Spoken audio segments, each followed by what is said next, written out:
Welcome to the Business Loan Brokers Podcast. Here's the game plan. Brought to you by Jansen Fugate and Evan Arancibia. A podcast by business loan brokers. Gotta have money. For business loan brokers. I gotta pump those numbers up. Those are rookie numbers. Showing you how to create an extremely profitable business. Hey, what's up, everybody? It's Jansen Fugate with my man, Evan, sitting right next to me. And welcome to the Business Loan Brokers Podcast. We're here to help you grow your business. What's up, man? How you doing? Doing well, man. Doing well. I'm excited. It's a good day. You see, it's like a little bit sunny today. Yeah, I know. It's nice. Cold and wet, but it's nice. It is nice. Yep. I'm super excited about today. We're going to kind of break down the 4 characteristics of what makes up business loan brokers. Is Absolutely. that right? There's personality, man. Yeah, different types of personalities. So this should be a fun little podcast.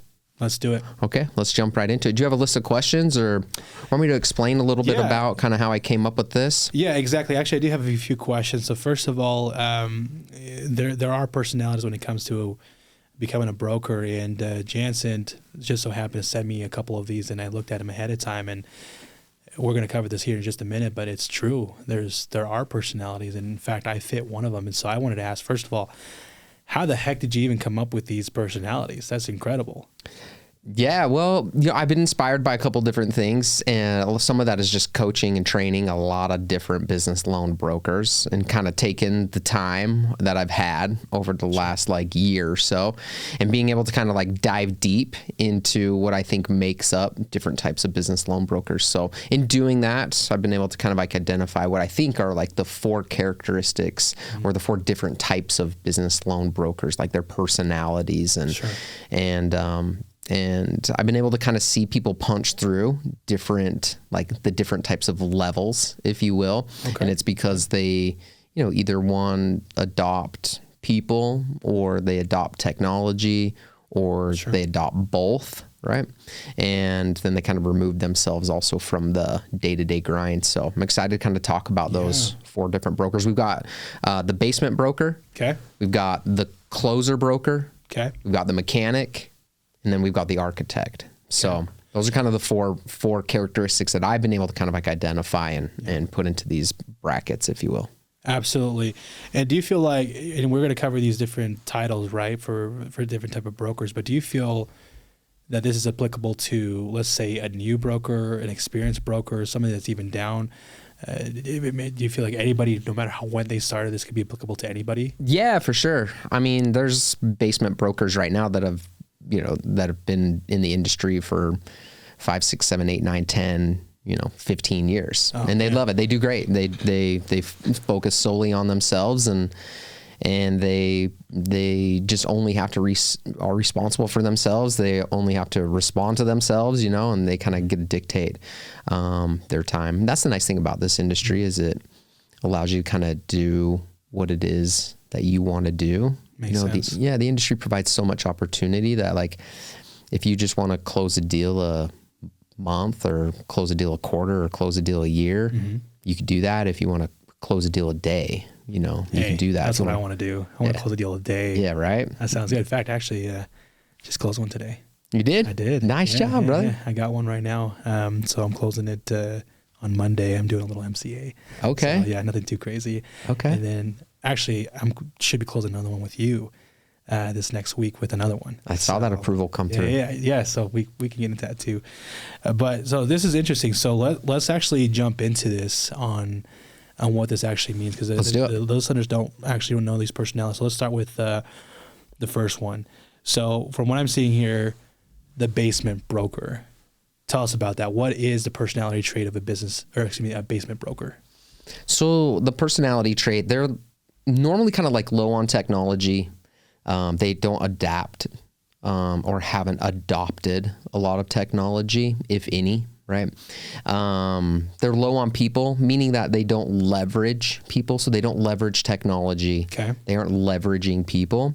That's most people are basement brokers in our industry because of kind of the infant stage. I kind of always reference our business, even though I've been doing this for 14 years or so. It's the industry is still so much in its infant stage. And so because of that, most brokers are basement brokers. There's not much of a playbook or a blueprint to be able to punch past that. And a lot of people that are in this industry too, that's really all they aspire to be, is just basement brokers, just working for themselves, making 100. Lone wolves, you'd say? Yeah, I would say like these lone wolves. Yeah, like maybe just lone wolves is a great way to kind of describe it. Okay. Just, they're taking care of themselves, they're taking care of their family, they kind of have their head down, and they're just, making stuff happen. And it would probably put you kind of in kind of like the coming up stages. You're actually high on technology. And actually, you know what? I take that back. Now that you're new, so I'm kind of new naturally. I'm bracketing you into the basement broker. Yeah, which I would say you're starting in the basement, but you're not a basement broker actually. No, you're more of you're more like the technician. Yeah, and we'll cover that as well.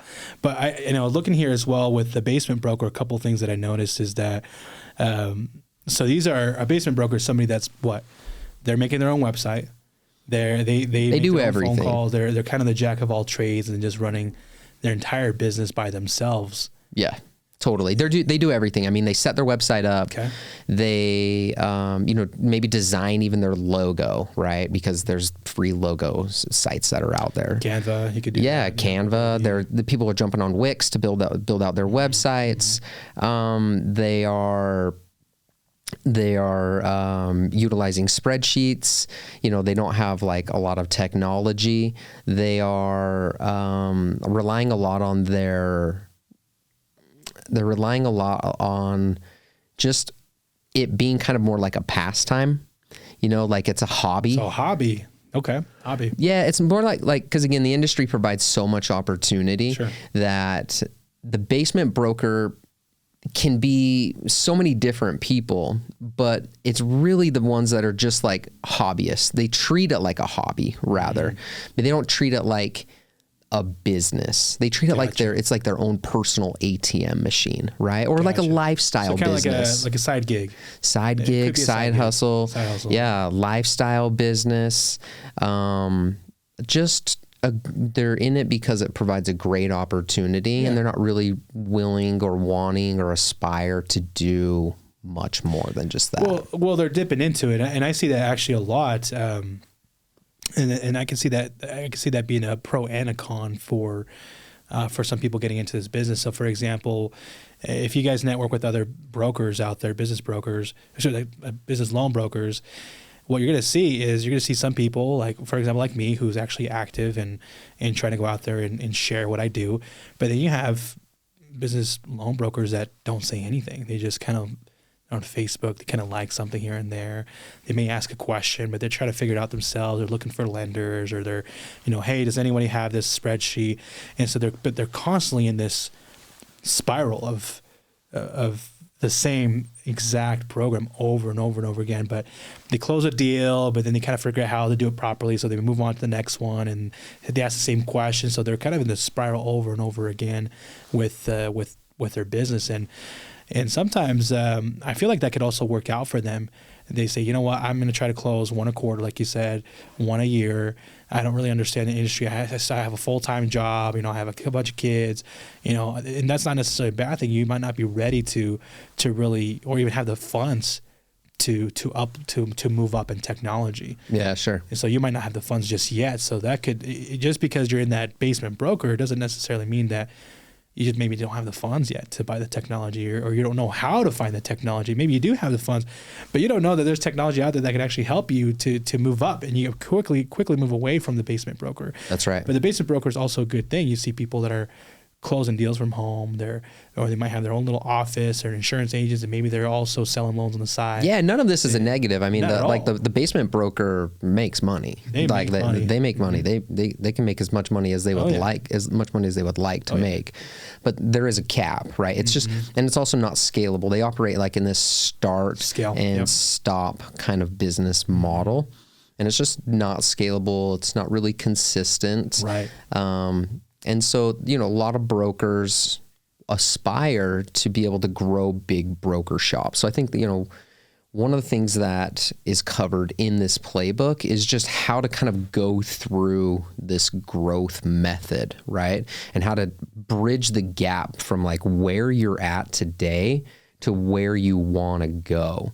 And that's by leveraging technology, that's by leveraging people, and that's by eventually removing yourself out of the actual like day-to-day closing deals activity, and originating, and actually treating it like an actual business, and looking at processes, looking at procedures, adopting different types of technology and management teams, and being able to position yourself to scale. So, the basement broker makes a ton of money. Most of the business loan brokers in the industry right now, for the most part, are, either basement brokers or maybe closer brokers. Yeah, no, that makes sense. What would you say that, what do you think prevents a basement broker from moving up? It's either just their inability to maybe adopt technology, and maybe they don't want to adopt technology. It's probably just more like their want. They don't maybe want to manage other people. They don't want to adopt technology. They're maybe a little bit more old school, or kind of like set in their ways, working off of spreadsheets and just knowing their numbers as far as they need to make 150 dials a day. And when they do that, it's going to produce this amount of applications. Okay. And so they're just consistent in their way of being consistent, and they're not interested, not speaking for all of them, but some of them are not just interested. You've seen enough of these people that you kind of have an idea of what kind of makes it all a mold, essentially. Yeah, absolutely. Like when we move into the next one, which is the closer broker, like that's someone that is starting to leverage other people, right? And maybe isn't so high on technology. And when I talk about technology, let's talk about the closer one. Yeah, so we'll talk about the closer one. When I talk about technology, what I mean is there's so many different things that we're talking about, like from ringless voice messages, right, to being able to send out text messages, to actually having like funnels and automations and email drips, and a funding campaign, during funding campaign, a post funding campaign, different types of landing pages for your products.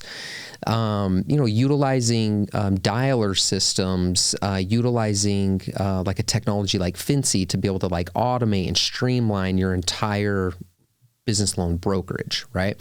So those are kind of the things that I mean by technology. So maybe there's basement brokers and they use like one or two of those, but they're not super high on the technology. They might have like a DocuSign and like a Ring Central. It might, a VoIP, and that's voice over IP if you don't know what that is. Yeah. But that's pretty much all they do. Everything else is Excel, and they're not really, like you said, captivating all the other technology that exists, which, I've been doing this 7 months, guys, and at the very beginning, I would say that that's how I was. I kind of was doing everything manually, but I've quickly adapted because we only have so much time. When you start getting leads and you're talking to people every single day, you could stay as a basement broker for a long time, and for me, it wasn't efficient. It was not efficient at all, and it was frustrating. Yeah. It was frustrating to not leverage technology, and technology is important for processing files fast. And I'll give you an example. The one that I just closed today, I got it done, approved, boom, okay, and I got that yesterday. They sent me the application yesterday, and I just submitted it, and this morning it was closed. And they left me a little message. They sent me like a Facebook message. They're like, that was so fast. And they said specifically, I hate working with business loans because business loan people suck. He said that. He said business loan people suck. And that was, to me, I was like, I'm glad that he didn't say that about me, but that was him saying that experience was fantastic. But because the reason why it was fantastic is, one, because I knew what I was doing, but two, I was leveraging technology. So like what type of technology were you leveraging? Yeah. Let's hear about it. Yeah, so I use a software called, which I might be turning this off and switching over to, I don't want to like, hey, like your software is awesome. I'm going to be switching over to Fincy, but I'm using a software called File Invite, and it was from NACLB.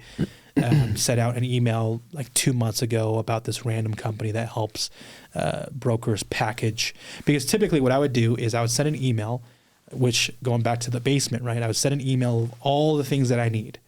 Okay. And I would use my CRM, which I use Pipedrive. I use my CRM to send out an email, and it says, okay, Evan needs all these documents. But I don't know if they're clicking on it. I don't know if they're uploading everything. And if they send it to me, then I have to upload everything. Then I have to send it. There's too many steps. And so I use a software called FileInvite, which is a little expensive. It's like $100 a month. But I did a demo with them, and they showed me, okay, it's actually meant to be a mortgage tool, but loan brokers are using it. Mm-hmm. And so the way that I use this technology is I went in there and programmed what documents that I need. So I said, I need bank statements, I need a quote, I need whatever else you need for this equipment. It could be SBA, it could be equipment, could be MCA, whatever you need. I already went in there in the software, and all I did is I went in there, added him as a contact, and put in his name, and put in all the information that I need. I can show exactly what tools I needed from him. Press a button, send, and he gets a text message, say, hey, Alta Commercial Capital is requesting additional documents. Click this button. It'll log you in to his portal from his phone. And on top of that, he could also see it from his email. And when he clicked on it, he got on it immediately. And so the message reminded him, and I can put a due date that says, hey, it's due now. And so, because he said, I need this now. And so I put due date now. And so he got a text message that said it's overdue. And so he was like under the pressure. And me, I had let the software do its thing. Mm. Okay, normally I'm chasing things, but I have to make other phone calls. I can't be chasing down documents. I'm doing other phone calls. I'm leveraging the technology to do that. And so he got the documents, and I got a notification on my email saying, so-and-so uploaded the documents, so-and-so uploaded the documents, so-and-so uploaded the documents. And I was like, okay, he uploaded everything that I need. So I logged into the system. And I saw, okay, now I saw the documents are there. I click on it. I see that it looks good, because sometimes they just send random stuff and you don't need. Like I had yesterday, a guy send me P&Ls that are 3 years old. I'm like, I can't use that. I need updated P&Ls. So you have to go in there and actually look to make sure that's the manual eye. You have to make sure that it's updated. But I checked the box, said looks good, looks good, looks good. So he gets a notification saying, hey, loan officer says it's good. So I brought it in and I submitted it, and this morning got approved and it's funding. So it's that quick, and he was stoked out of his mind. Nice. Got him a $75K line of credit. So it was not crazy, but hey, he wanted more, and it's all we can qualify for. Mm-hmm. But he's excited. So that's an example of quickly being able to leverage technology, because I didn't have to chase that down. And if this was the other side, let's say I didn't have technology, I'd have to be chasing. I have to go through and say, hey, I need all these documents. Did you get it done? Did you do it? I don't even know if you viewed it. And I'm having to chase all this stuff down. And it kind of almost cheapens you as a loan broker. If you think about it, it kind of cheapens you. If you're like after chasing, they might be wondering like, is this all he does is chase documents? I can see that Evan with his company is actually on top of it, and they have all these documents. Mm-hmm.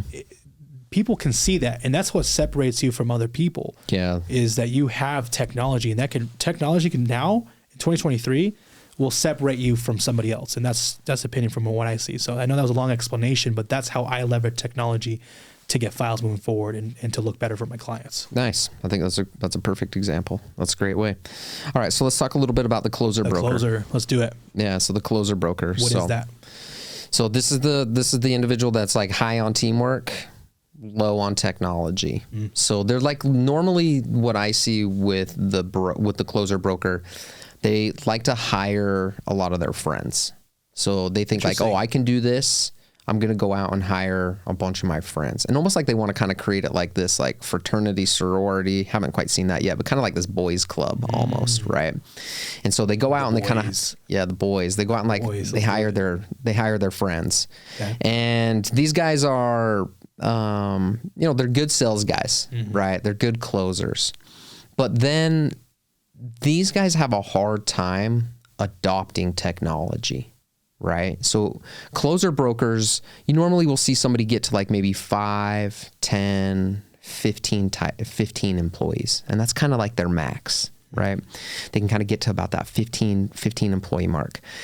Because first off, like finding the closer brokers, that's like kind of finding like unicorns, right? To think that you're going to go out and find a bunch of people just like you is really the wrong way to think about it, right? Because like you and I, yeah, well, we're like anomalies, right? And the people that are listening to this podcast, like they're anomalies, right? The business loan brokers, they're the ones that have already taken the risk. They're entrepreneurs, right? They're the ones that have started their businesses.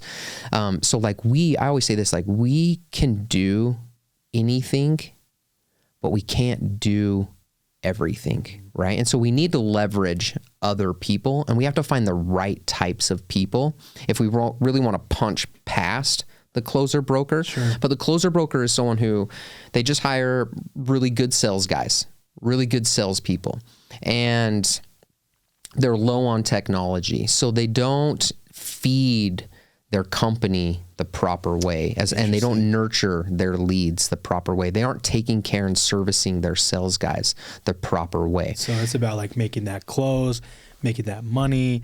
Let's get more deals. Let's close. But yeah, it's very boiler room. Yeah, very Wolf of Wall Street maybe kind of like style, and you see that a lot in our industry anyway.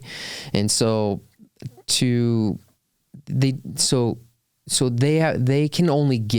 they can only get so far, right? It becomes unruly. It becomes hard to manage. You start to get, your business starts to get a little wonky. Yeah. I know this because I hired a couple closers right out of the gates, and we were doing really, really well. Yeah. Make a lot of money. Yeah, you can. Business. You can. And again, this isn't to throw shade on the closer broker. Like just understanding the personality. Yeah, exactly. The closer broker makes money. They make a lot of money. You know, they make really good money. Their sales guys make really good money. But it's hard to scale that type of business. It's hard to find these unicorn sales guys that are willing to come in and just kind of close. I can see them getting bored.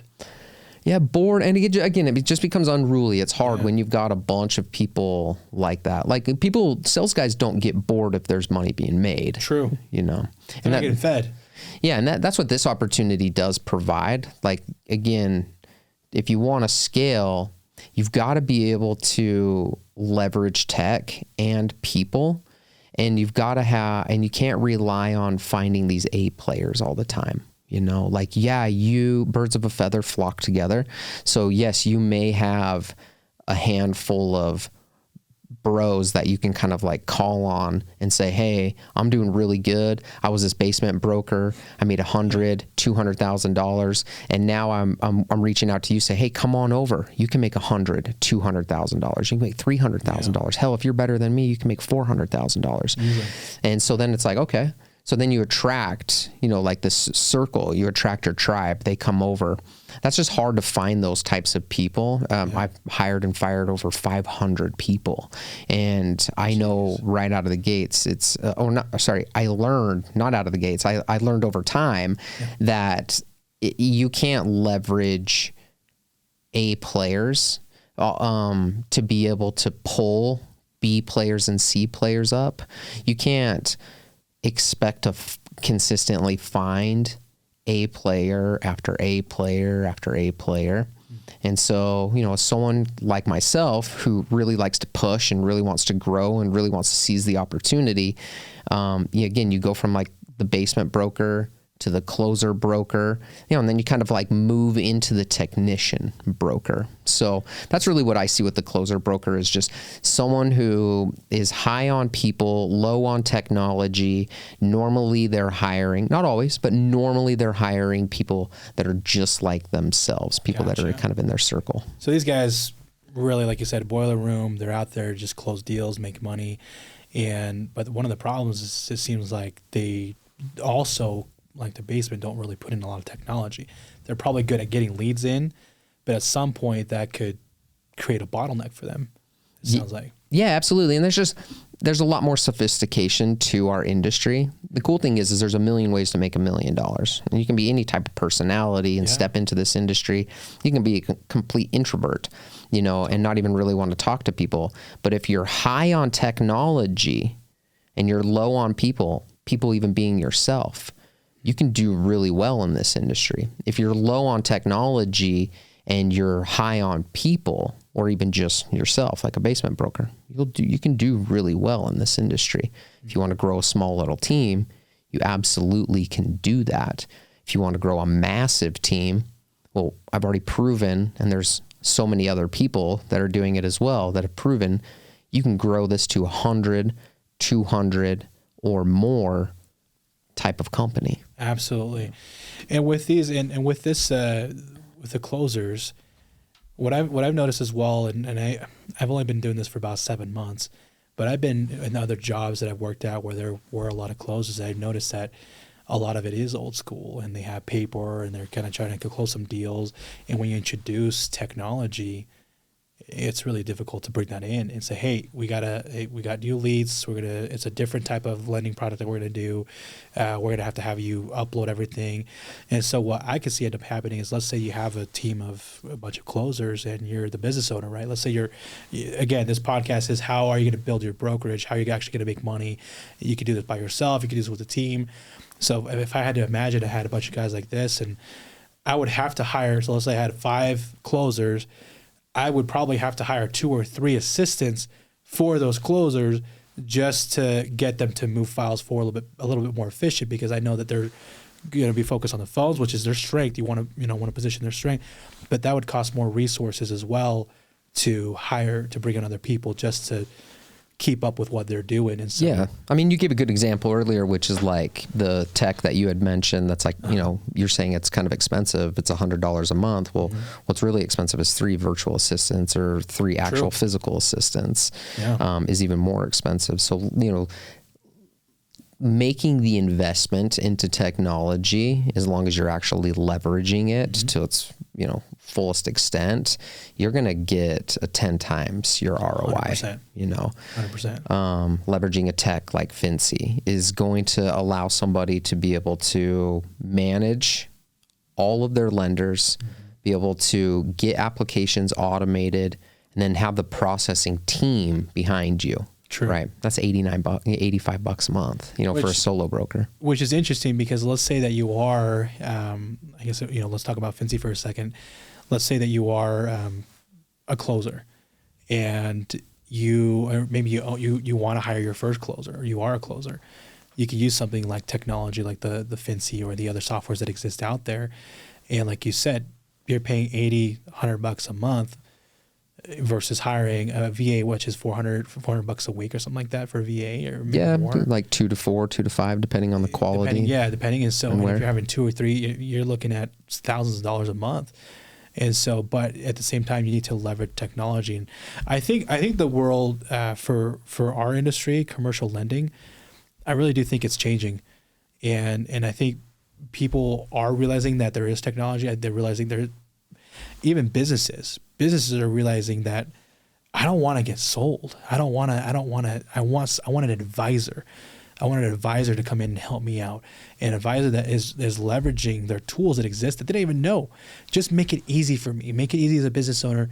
I just get me the money, and I will come back to you for a lot more. Right. And so it's really important to understand that there's all these personalities.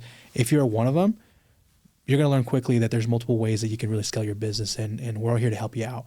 So the next one, I think, I kind of cheated, guys, but it's the technician.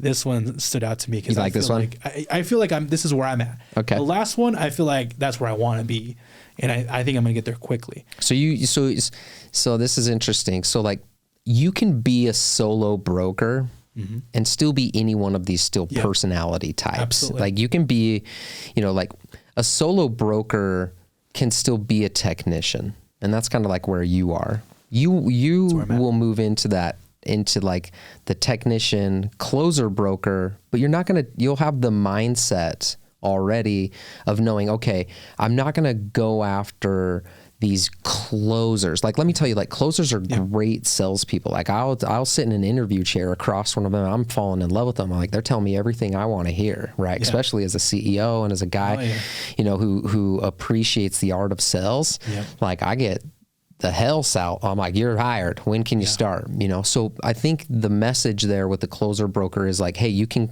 create a great company with your friends, with your family, with a handful or more of some really great top-notch sales guys. Right. And those guys have a tendency to adopt technology. If they can adopt technology, well, then that's actually not the closer broker, right? That's more like the technician. So again, now you can be like a solo broker who was in the technician seat, who aspires to actually build a team. And that's you. But here's another thing too that's important to realize.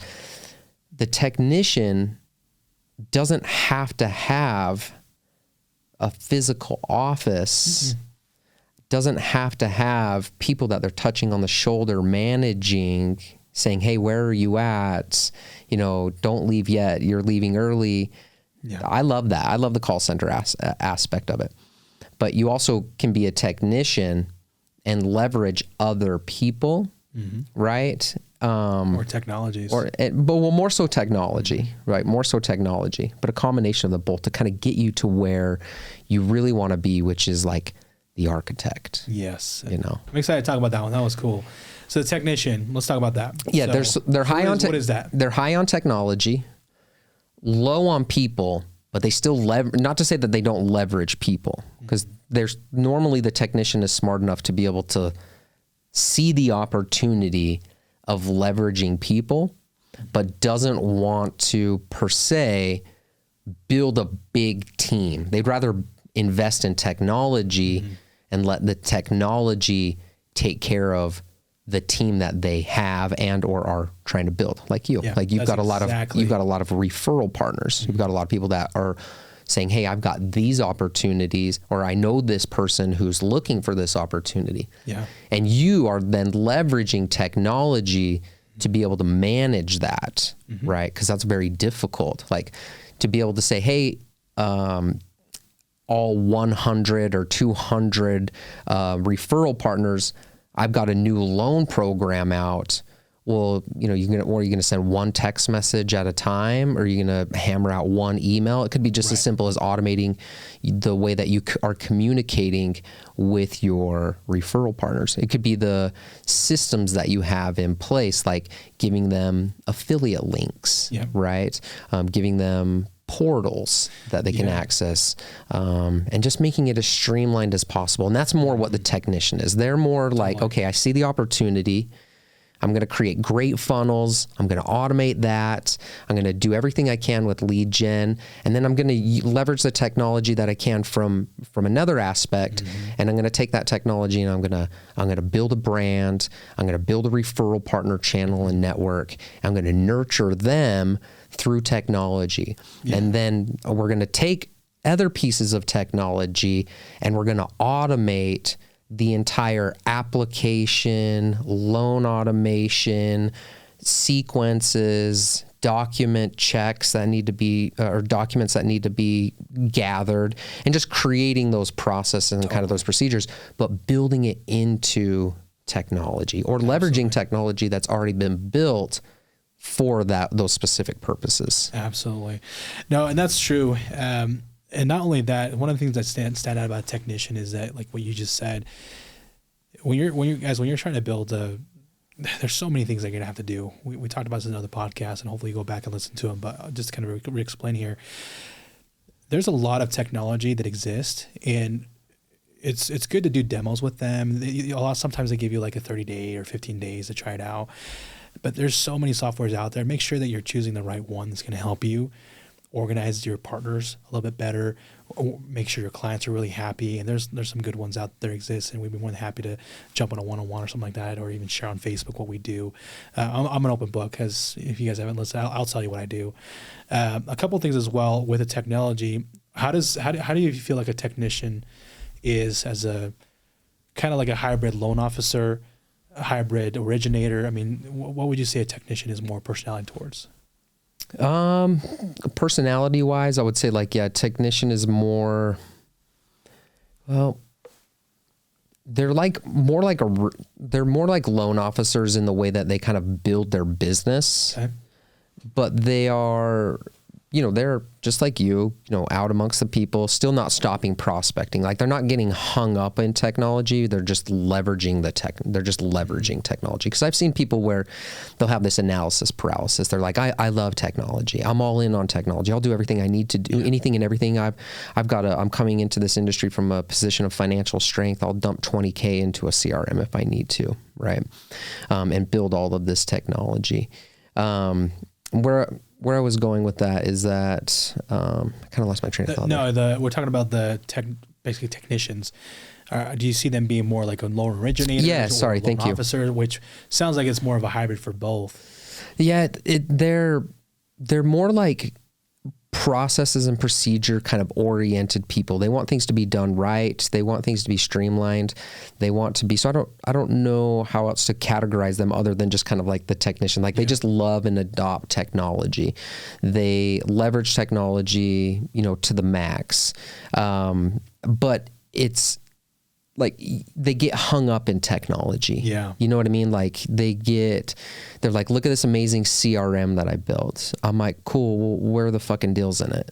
You know what I mean? Where's your funding? Right. It's not there, so it's like, cool. You've got this great CRM that you've like really mastermind and you've really put a lot into it, but you're not closing any deals. So I think like technology you have to adopt it if you want to continue to keep growing and evolving and aspire to evolve in this industry. Definitely. But you can't get too hung up on it. You have to, like, I like to use the out of the box stuff, right? Sure. Or create things that I think services the need within the industry. So then Absolutely. The brokers have that out of the box kind of systems and programs and trainings and tech. So yeah, I mean, it comes like I said, and it becomes like a hamster wheel. You know what I mean? Where they're just like, look, because there's always new technology. There's always the latest and the greatest. Mm-hmm. You know what I mean? And the technician, while they produce, they've got great automations. Yeah. They can close deals. Some of them get hung up in just the tech part. Other people punch through that. Like you've done a really great job being like, I'm a broker. Yeah. But I need to leverage technology. Absolutely. Right? I need to leverage. I'd like to hire people. Yeah. But I'm not there yet. Exactly. So I have to leverage technology. If you want to do deals and you want to look at deals in the masses, and you want to be able to facilitate, like you want to be able to step on a platform and be able to send me your deals and then not bottleneck yourself to where you're, now you can't stay consistent with saying, hey, send me your deals, or you can't process the deals fast enough because now you said, hey, send me your deals. And 10 people said, okay, I've got deals to send you. And they send you 3 deals. And now all of a sudden you've got 30 deals on your plate. And now you have to process and talk to all of these prospects and all of these files. Yep. And that you oftentimes with referral partners, you get one shot for the most part. It's true. Oh yeah. That's a key point right there, guys. When I first got started, I didn't know that. I kind of knew that, but I was like, yeah, they like me. They'll probably just keep sending me stuff. No, that's true. So at the very beginning that happened, there's a business broker that I was trying to get with. I was like, hey, I want to work with you. He sent me one, but then I was building a lot of relationships with a lot of people. They sent me a lot more. And so, but then I kind of was like, who do I choose? I'm like, I don't really know who to work with first. I only have 8 hours today. It's Friday, it's Saturday. And so I'll just get back to it on Monday. And so I went through and, I called all my other stuff. And then when that guy is like, hey, how did it go with these 4 leads that I sent you? I was like, oh, I was going to come and call him today. Mm-hmm. And I was like, oh, I shouldn't have done that. I should have just called him. I was like, why didn't I call? I should have been even 6 a text. I should have called him. He never sent me anything else. Yeah. And I was like, man, it's all good now, but it was a big learning. You have to be on top of your leads. You have to be on top of your partners because some of them will be flexible, but some are like, I need to get this done. This is my livelihood. This is my reputation. Totally. And so, no, you're absolutely right. Even with Fincy, real quick, like as we were building Fincy essentially in the dark, Fincy 1.0. Yeah, Fincy 1.0, even with Fincy 2.0, right, where we're at right now, right? Like that's just an evolution of 1.0. So it doesn't mean that it's just, we're trying to continuously keep evolving, continuously keep adopting technology, continuously learning from our referral partners and our brokers that leverage our technology. You've actually asked me. There was like last week because I was using your system and I just mentioned like a little thing. I was like, hey, you know, we should have like a little section here for deal write up. Deal write up. Yeah. And you're like, hey, yeah, I'm gonna plug that in. Yeah, I love that. That's on the dev list. It makes sense. And so like I like that you're listening to it, and that's how it should. You know, that's one of the nice things about it is that you're the CEO, obviously, of Fincy. I'm not. I don't even have equity or anything like that. I have my own business, a couple other businesses that we're doing. That's right. But it's good to have technology. Anyways, I'm glad that you're working on that kind of stuff because I'm pretty vocal about those things. If things that need to be improved, I'll say it. Yeah, everything's evolving. You know what I mean? And so it's like you can do it on your own, or we can collectively do it together. Yeah. We can all combine what we are learning and have learned in the past, and then we can apply it to this technology. But it's just, you know, we could also get hung up in the things that we have or the things that we don't have and let it paralyze us. And we could have only brought on a few brokers, but then that wouldn't have given us a good data sample. And so, but we could have brought on thousands of brokers, you know, and we decided to bring on like less than 100. Well, 2017, 2018, you had like 6,000 some brokers or something. I think we had like 3,600, okay. But yeah, it's still a lot. It was fun. You know what gets me pumped about this podcast, and what gets me pumped about the future outlook of this industry is that I've said this before, but there hasn't been that much movement with brokers in the last 4 years. And that blows my mind because we have AI that is changing the world right now. AI has been around for a while, but people are now, the norms are actually they actually know what's happening with AI. People are picking up. Technology is moving faster, and it blows my mind that in 4 years, brokers have pretty much not moved. Yeah, it's pretty much been the same. Like I remember when I we move very fast or very slow. The industry moves like that needs to change. That needs to change. And I'm hoping that, you know, by us getting this kind of content out there, there is technology that you can utilize. There is help. There are people that are excited to do this.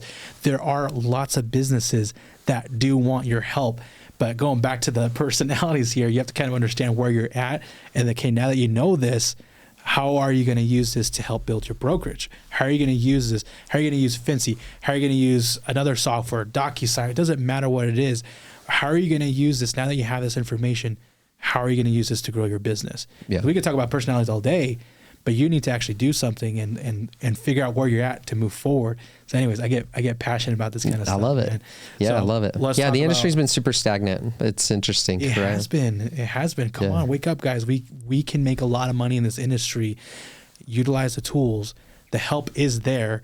The resources are there. The network is there. And there's no problem with all of us networking. Add us on Facebook. Add us on LinkedIn, or send us an email. We are available. Not freely, obviously, but we're going to be there. Follow us on the internet. We'll be there with you guys. But anyways, I want to talk about this final personality here, the architect. I want to whisper that because this just sounds cool. The architect. The architect. What is that? So what is the architect? This is the final personality? Yeah, this is the final. Yeah, so the architect. What is this? Essentially, the architect leverages teamwork. They're high on teamwork, and they're extremely high on technology.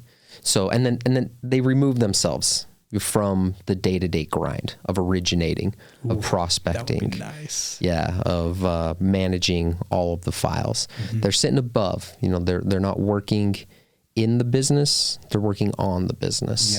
Yeah. So that was my goal when I grew my brokerage. I knew I was an architect. You have to start somewhere, you know, and you have to climb and you have to learn. And but I was high on technology and I was high on leveraging people. I actually came into it from a closer broker standpoint. I thought I was going to create this boys club. Yeah, I thought I was going to have 100. I can see that. That's funny. Yeah. I can see that. It was fun, and we did for about a year or two, and it was fun. but you can only get so far. And then that started to really chip at my true personality, not my ego, but my personality. Yeah. So the boys club was more like an ego stroke. Everyone's high fiving, and there's a lot. Oh yeah, we had a lot of like, there was like some few fist fights happening in the parking lot, people fighting over deals and stuff. Like I loved it. I worked for one boiler room. I'm going to share a funny little story here real quick. Okay. Mm-hmm. So my first sales job ever, sales job was this company. I don't even know if I'm going to tell you after this. Yeah, you probably know that. I'm sure I know the name. Yeah. So I worked for BizOp. BizOp or what? No. Okay. I'll tell you. Yeah. Anyway, so it was, I'm 34. So this was back when I was barely 19 years old. It was my first sales job. Somebody came in, I was working for Game Crazy, which is a video game store. And somebody came in and was like, hey, you should come work for us. You sold me a membership. You're really good at sales. I was like, okay, sure. He's like, how much do you make? I was like, I think I make about $400 or $500 a month. He goes, you make $400 or $500 a month. That's what I was making back then. And he goes, I was like, yeah, it's pretty good. He goes, I made that in an hour. And I was like, no, it's kind of like the Wolf of Wall Street moment. Yeah. Show me your paycheck. I'll call my boss right now. Don't quit. I didn't say it like that, but it was that movie. It was pretty similar like that. So rookie numbers. Prove it. Yeah, I was like, prove it. He goes, all right, well, I'll have my boss come interview tomorrow, and his boss pops in with like the nicest clothes I've ever seen. Obviously, he was on some kind of drugs or something.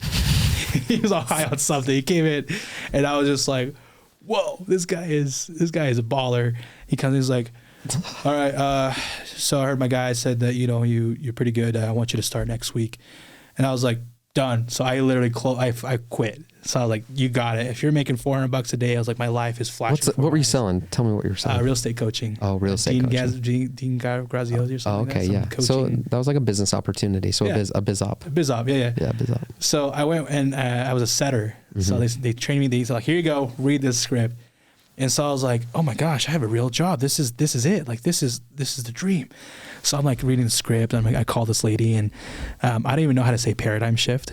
So I was reading the script, and I was like, yeah, so you're going to have a paradigm shift. And the lady's like, you mean paradigm? I was like, yeah, paradigm. She goes, no, paradigm. I was like, yeah, paradigm. And I'm like reading the script. The closer closes it. I make like $800, and I'm just like on. But anyways, the reason why I'm telling you the story is the boys. I've never worked for a company like that since then. Yeah. But what happened at that place? Somebody had brought a gun.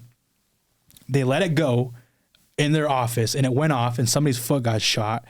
2 or 3 kids died from drug overdoses. That same job. The kid that trained me.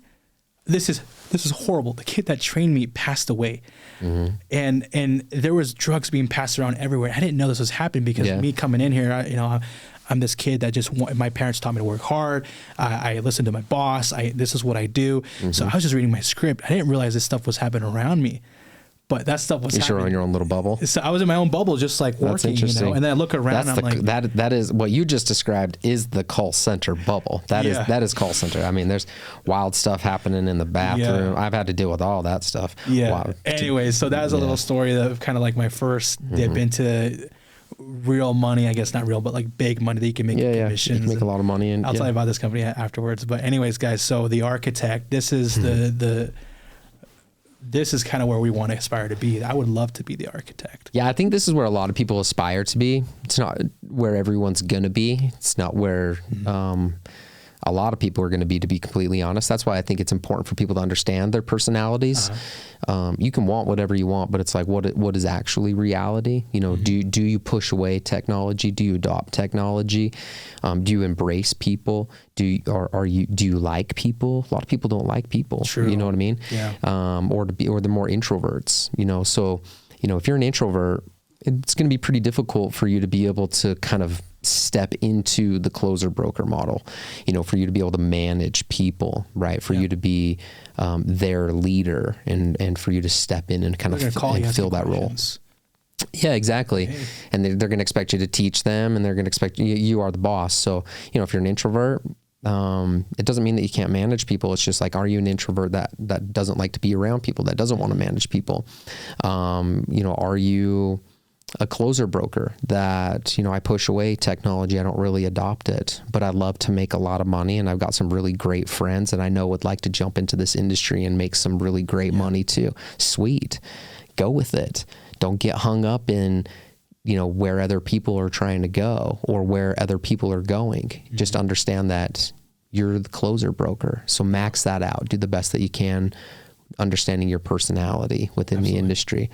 And it's like, if you're the architect and you leverage technology and you leverage teamwork, you're going to be able to produce something pretty special. I've seen it time and time again where these guys will kind of build a team and they'll understand the management positions that are in place, or they'll go through the process of understanding, we need a manager here, we need a hire here, we need a team lead here, and they understand how to structure their business for growth and for scalability. And then on the same time, they're like, okay, and what technology can we leverage to maximize our appointment setters? Sure. Our appointment setters are manually dialing right now, and they're making 80 to 120 calls a day. Okay, well, what if we implement something like Phone Burner, right, where they're able to do 200 to 250 dials a day? Or what if we implement something like Five9, where we're able to make... heard that name before. Yeah, Five9 will make 4-5 phone calls for you at one time, and then the minutes stop or something like that. Yeah, and it'll drop the other calls. Gotcha. Exactly. So essentially, you've 5x'd your ability to make calls. You're making 5 times more phone calls, 4 times more phone calls.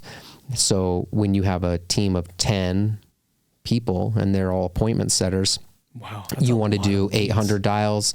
They're all doing 80 dials to 120 dials a day. So that's 800 to, a little over 1,000 dials a day. Or do you want that same team to be able to do 400 calls? That goes from 1,000 dials a day to leveraging a company like Five9 and their technology. And now you're doing 4,000 to 5,000 dials a day.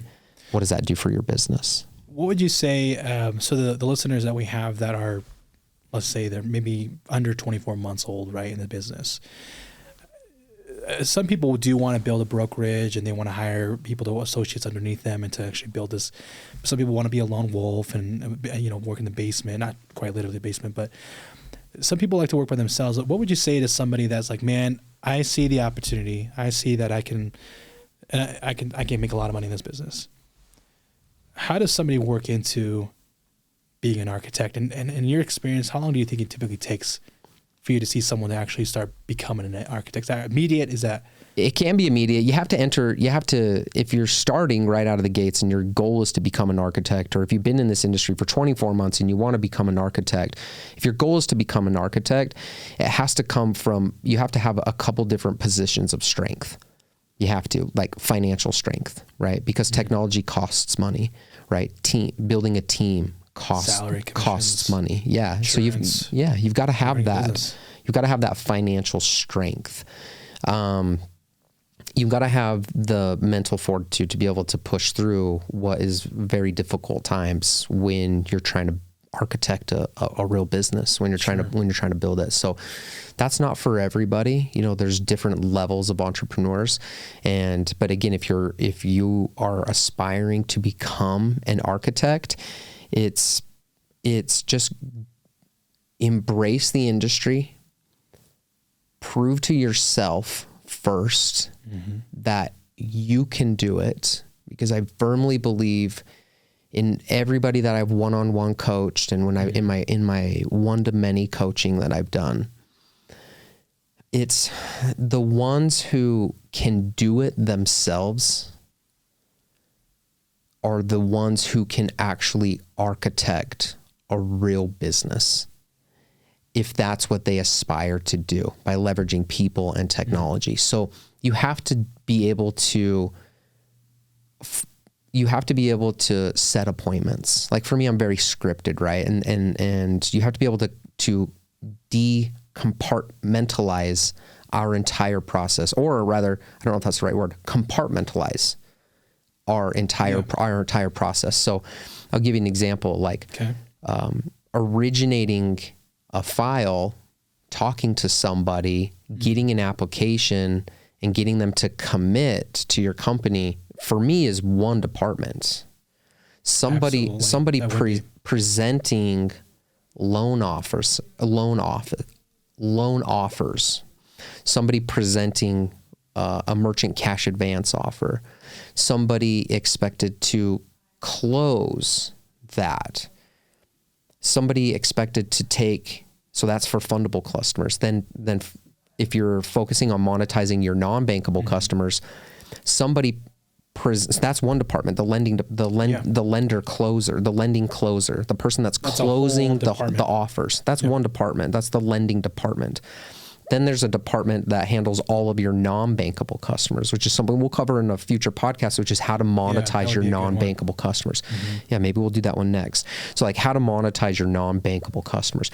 That's a different department, right? So most people don't want to or can't or aren't willing to take a step back and really understand the different departments and processes that need to be built around those departments to really be able to scale. So it's like hiring the right type of appointment setter to run through all of the leads. That's a totally different personality, chemical makeup than the individual that's presenting and closing. We're talking about an appointment setter versus a closer. Those are big personality gaps and differences. A loan processor, completely different, right? I like talking to people. They just want to process the data. They have more of an intimate relationship with their computer than they do with people. Yeah, you know. 100%. So again, understanding that. Don't put that person on a stage and talk about, processes. Just tell that person how to process, let them learn it, introduce them to the processing and procedures and underwriting guidelines. And they can teach other people's within that department. That's what they thrive on. If that's what they thrive on. If not, let them do what it is that they do. If you're trying to grow a small team. If not, maybe that's not the right person to hire. Because, so again, kind of understanding where you're at, what you need for where you're at now, but and while servicing that need, making sure that person that you're trying to hire to service that need also hopefully can fill your future needs, right? And be able to manage a team. Right? Because it's like you want to hire the right types of person. If they're an introvert and they don't want to manage or they don't want to talk to other people, hiring that person right now, right out of the gates, is probably not the best if it's your goal to grow. Right. Because you can't expect that person. They're telling you right out of the gates, that's not my personality, or they're showing you that's not my personality. But your goal is to have the person in that department be able to manage a team. Thinking through that. Hindsight's always 2020. I've done this for 14 years. We grew a really big company, hired and fired 400, 500 people. And this is just what's kind of come of that. I understand like the personalities, the different types of departments, like someone who loves to just be on the phone, customer service type of representative. They're okay making 10, 12, 13, 14, 15, 16, 17 bucks an hour, right? That provides all the level of comfort that they need. Yeah. And then that's a great person to be an appointment setter. But that person you can't expect to be like, hey, if you make this, and you make this sell, you're going to make $4,000 in commissions. That person doesn't give a shit about that. You know what I mean? That's actually way intimidating for them. It scares them. Like, I don't want to do that. Exactly. So you got to find the right types of personalities. That's just a salesperson. I'm not a salesperson. They don't want to do that. Yeah. That's the architect. That's the brain of the architect. Incredible. And that's the goal of like, hey, you can be an architect. You got to start off as kind of like the basement broker or the closer broker. You got to come in from a position of strength. Financial strength is maybe one of them. Or industry knowledge strength. You've got to be able to be the leader. You got to know already that you're a leader. You know what I mean? You got to know that you're meant to lead people, right? Otherwise, the architect you're not an architect, right? You have to lead. you got to lead, even if it's just, I'm going to architect a bunch of referral partners. Well, you have to lead. You have to lead them. Yeah. You've got to step up and be the man or the woman and really embrace that.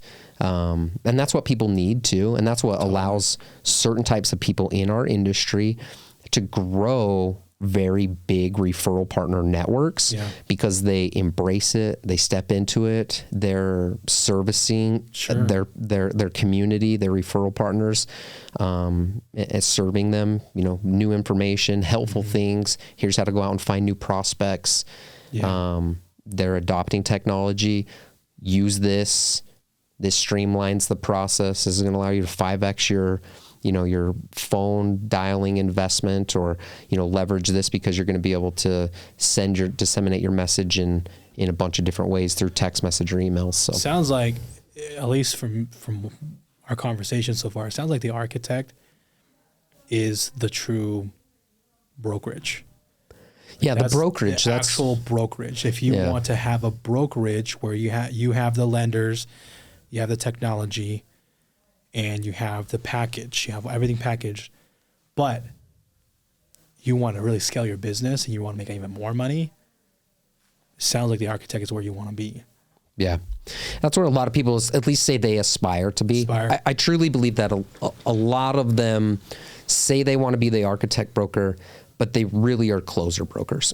Yeah. They want to make $500 to $1 million a year. And you could. Oh, for sure. Oh, absolutely. Because you're producing as a closer broker. So you've got your own revenue that you're doing, and then you're leveraging, 1 or 2 or 5 or 10 people. And so, you can make multiple millions of dollars just being the closer broker. Yeah. But if you really want to scale, if you want 50 employees, if you want 75 employees, if you want 100 employees, if you want 2 offices, 3 offices, if you want to really seize the opportunity that our industry is providing, like the industry is wide fucking open. Anybody can step in and can crush it in this industry. If anybody puts their head down, they're smart. They understand how to build and scale processes and procedures, what the people want, meaning your own employees, and what the consumers, meaning the business owners, the merchants, what they want. Sure. If you can put that together, you could build this company and you can sell it for 10, 20, 30, 40, $50 million. And that stuff happens more so than in our industry than people even really understand. Absolutely. I feel like getting into this industry, guys, you can become a basement broker or closer broker and a technician. And you have to have an idea of where you want to be. Because I talk to brokers sometimes, they're like, hey, I'm working at this job, and I'm just trying to close this deal, and they're chasing down the same deal for 3 or 4 months. But I'm like, you're just a basement broker. You're just a basement broker. And there's nothing wrong with that, but what's your vision? Coming into this industry, I mean, we're biased because, we were obviously working in the industry, but you really can build, from what I've seen, and I've only been doing this for 7 months, but my goal is to become an architect. In here, I'm an architect. My goal is to, you have to have a vision, guys. You have a vision of where you want to be. Everybody wants a nice car. Everybody wants this and that, but you have to have a vision. And I'm gonna say this here on the podcast, what my vision for the architect. I every time we're driving down to, we were in Harriman the other day. Have you seen the Harriman? It's a city a little bit south of Salt Lake City. Oh yeah, for sure. In Harriman, there's a bunch of new commercial buildings popping up, and the new trend in Utah is white brick and red brick. It's beautiful looking buildings. I see this building every time I go down there, beautiful brick, and I see myself, okay, I'm not looking for a skyscraper. I don't want to do that. But what is your dream? I love the idea of having maybe 40 people working for me, but not for me, working for the community. 40 people in a nice big red brick building with the latest technology. That's what I see, and I know I'm going to get there.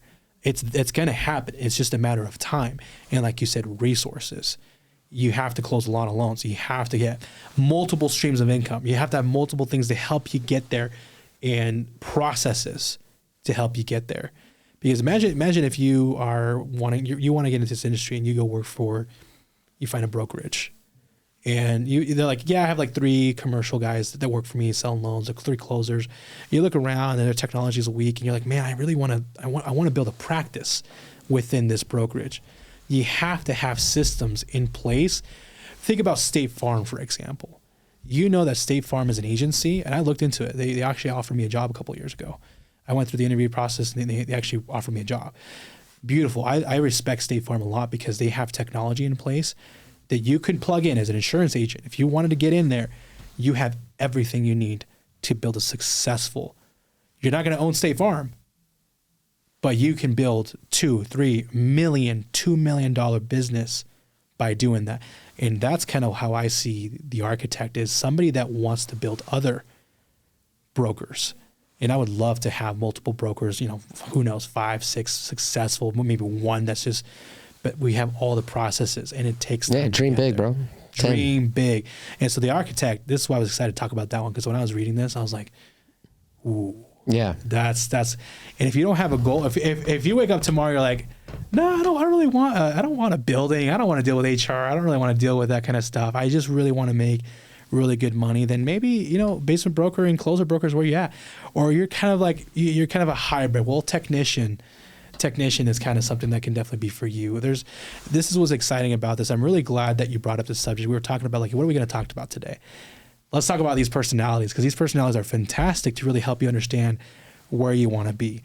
And this is great. What, in your opinion, what's your favorite of all these? Is the architect? I love the architect because it's, I mean, I feel like that defines me and pretty much who I am. Yeah. 100%. What would you share with somebody for 2023? What would you share with somebody that's trying to get into this business, trying to learn about all this? Where is this book out? Is this a book that's out? No, it's not out. The goal is to get it out February 1st. So yeah, cool. I wanted to send it out to kind of my little Facebook community. So hey, the advantages of being a part of my Facebook community is you're going to get early access to things like my book, and you can provide me feedback. I'm always looking to my community to provide me feedback before we actually opened up Pandora's box, so to speak. We did that with Fincy. We did a soft launch, and we're now just about to open up the doors to everybody, and we're doing the same thing with the Business Loan Broker Playbook. So again, connect with us, right? Yeah. Connect with us. The advantage of connecting with us, we're producing really great content. It's curated content. It's thought through content. It's industry newsworthy content. Absolutely. So connect with us. It's going to help change your game, going to help elevate your business. But I think the one piece of advice in regards to the personality types that we talked about for new brokers coming into the industry, I think it's just to study these 4 personality types and understand who you are today and where you want to go and who you want to become. Because just like you, envisioning who you want to become, where you want to come, what's in your heart. You're not there today. Fire, man. Yeah. So it's all about laying the foundation. And in this industry, you can move as fast or as slow as you want, and no one's here to judge you. It's wide open for anybody to step in and come in and learn. It took me a tremendous amount of time to get to where I once was with direct business lending. I know that it would take me only a short period of time to get there now. So I think that it's just like, know that it's a process. Know where you're at. Okay, I'm a closer broker. Actually, I'm a basement broker. So a lot of people are like, maybe I'm a closer broker. Do you have employees? Do you have people working for you right now? If you don't, do you have a referral partner network? If not, you're a basement broker. Yep. Don't be offended by that. No, it's a great title. It's fantastic. There's a lot of good people. Majority, like you said, majority of the people are there. Yeah. It's kind of like all these titles are fantastic, and it's not like I'm this, I'm that. It's just to kind of give you an idea of where. And I think a lot of people start there because they don't really know that there's other, and they quickly evolve into something else. Yeah. Evolve into a different industry, or evolve into a different niche, evolve into, I want to be an architect and I want to build a company. Or, you know what? I have a fantastic referral network. I'm just going to kind of be a technician and just work with my referral. And that's pretty much all I do. And you have somebody that just like, I just want to close deals. That's all I want to do. And that's all I do. I don't hire people. There's multiple, and so there's Just know who you are. Know who you are. And know where you want to go. And I think that's probably the best way to kind of wrap things up on this episode is just like, know what broker you are and know what broker you want to become and set yourself a path to be able to get there. Surround yourself with our community. Our community is here to help you, lift you up, see you progress, champion you on, pull you up when you see, failures that you may be wanting to turn your back around, on the industry and run. We're here to help you. We're here to alleviate that, to actually help you even avoid some of those pitfalls. But regardless of what we say, we all are still continuously making mistakes. We're all grinding. Yeah, we're all grinding. You're going to make mistakes, but the community that we've curated and that we're a part of is amazing. So we want you to be a part of that. Connect with us. Like, comment, and review. Share this. Any type of feedback is super valuable. This is on YouTube. We're on Spotify. All the sound. All the channels. All the channels. You know where to find all the it. good stuff. Yeah, exactly. You have a phone. Exactly. You can find us. You can freaking find us. Exactly. It's easy. All right, cool. Well, with that being said, brother, thank you so much for all of your help. This is amazing. This is fun. This is way fun. We'll see you guys on the next episode next week. Peace. Take care.